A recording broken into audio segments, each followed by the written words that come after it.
Hi friends, ಇವತ್ತು ನಾನು ಬೆಳಗ್ಗೆ ಎದ್ದ ತಕ್ಷಣ ಹೋಗಿದ್ದೆ ಚಿಕ್ಕಡಿ ತೋಟಕ್ಕೆ. ಯಾಕಂದರೆ ನಾನು ಡೈಲಿ ಬೆಳಗ್ಗೆ ಚಿಕ್ಕಡಿ ತೋಟಕ್ಕೆ ಮೋಟ್ರು ಹಾಕಬೇಕಾಗ್ತದೆ. ನನ್ನ ಫಸ್ಟ್ ಕೆಲಸನೇ ಅದು. ನಮ್ಮದು ಒಂಥರ ಓಲಾ ಊಬರ್ ಕಂಪ್ನಿ ಇದ್ದಂಗೆ. ಯಾಕಂದರೆ ಓಲಾ ಊಬರಲ್ಲಿ ಯಾವ ಡ್ಯೂಟಿ ಯಾವಾಗ ಬೀಳ್ತದೆ ಅನ್ನೋದು ಗೊತ್ತಾಗಲ್ಲ. ನಮ್ಮದು ಹಂಗೆ, ನಮಗೂ ಯಾವ ಡ್ಯೂಟಿ ಬೀಳ್ತದೆ ಅನ್ನೋದೇ ಗೊತ್ತಾಗಲ್ಲ. ನಮಗೆಲ್ಲ ಡ್ಯೂಟಿ ಹಾಕೋದು ನಮ್ಮ ಭಾಷೆ, ನನಗೂ ನಮ್ಮ ಪ್ರಾಜೆಕ್ಟ್ಗೂ ಸೇರಿ ಹಾಕೋದು ನಮ್ಮ ಭಾಷೆ. ಹಂಗೆ ನನಗೆ ಡ್ಯೂಟಿ ಬಂತು. ಯಾವ ಡ್ಯೂಟಿ ಅಂತ ಸೆಕೆಂಡ್ ಬ್ಯಾಚಲ್ಲಿ ಮೊದಲು ಕೊಟ್ಬಿಡೋಣ ಬಾಪ ಅಂದರು. ಹಂಗೆ ನಾನು ದೊಡ್ಡ ರೋಡಲ್ಲಿ ಹೋಗಬಲ್ಲ ಚೆನ್ನಾಗಿರ್ತದೆ. ಯಾಕಂದರೆ ಬೆಂಗಳೂರಲ್ಲಿ ಟ್ರಾಫಿಕ್ ಇರಲ್ಲ, ಆರಾಮಾಗಿ ಹೋಗ್ಬೋದು. ನಾನು ಹಂಗೆ ಹೋಗಿದ್ದೆ. ಇಲ್ಲಿ ಲಾಸ್ಟ್ ಬ್ಯಾಚ್ ಡೀಲ್ಸ್ ಹತ್ರ ಪ್ರಜೆಗಳು ಬಂದಿದ್ರು. ಅವ್ರು ನಂಗೆ ನೋಡ್ಕೊಂಡು ಹೋಗೋಣ ಅಂತ ಬಿಟ್ಟು ಹೋದರೆ ಅವರು ಅಷ್ಟೊಂದು ಜನ ಬಂದಿರಲಿಲ್ಲ. ಆಮೇಲೆ ತಿರುಗಿ ಹೋಗಿದ್ದೆ ನಾನು ಸೆಕೆಂಡ್ ಬ್ಯಾಚ್ ಅವ್ರ ಹತ್ರ. ಹೋಗೋ ಒಳಗಡೆ ನಮ್ಮ ಬಾಸು ಎಲ್ಲ ಮೊದಲೆಲ್ಲ ಕಲಿಸಿ ಮೋಟ್ರ್ ಗೀಟ್ರ್ ಎಲ್ಲ ರೆಡಿ ಮಾಡಿಬಿಟ್ಟಿದ್ರು. ಆಮೇಲೆ ಹಂಗೆ ಮೋಟ್ರ್ ಆನ್ ಮಾಡಬೇಕಾಯ್ತು. ಅದ್ರ ನಮ್ಮ ಬಾಸು ಹೇಳಿದ್ದೆ ಪ್ರಾಜೆಕ್ಟ್ ಎಷ್ಟು ಜನ ಬಂದಾಗ ನೋಡ್ಕೊಂಡು ಬಂದ್ಬಿಡಂತ. ನಾನು ಬಂದು ಇವನ್ನೆಲ್ಲ ಚೆಕ್ ಮಾಡಿದೆ. ನೋಡಿ ಕಳೆ ಹೊಡಿತಿದ್ದು ಹಿಂಗಿತ್ತು.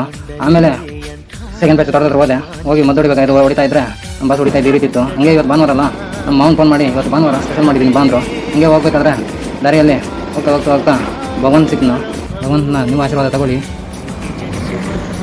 ಈ ಭಗವಂತ ಎಲ್ಲಿ ನಿಲ್ಸೋಣ ಅಂತ ನಿಮ್ಗೇನಾದ್ರು ಗೊತ್ತಿದ್ರೆ ಕಾಮೆಂಟಲ್ಲಿ ಒಂದು ಕಾಮೆಂಟ್ ಹಾಕಿಬಿಡಿ. ಆಮೇಲೆ ನಾನು ಪ್ರಯಾಣ ಮುಂದುವರಿಸಬೇಕಾಗಿತ್ತು, ಮುಂದುವರಿಸಿದೆ.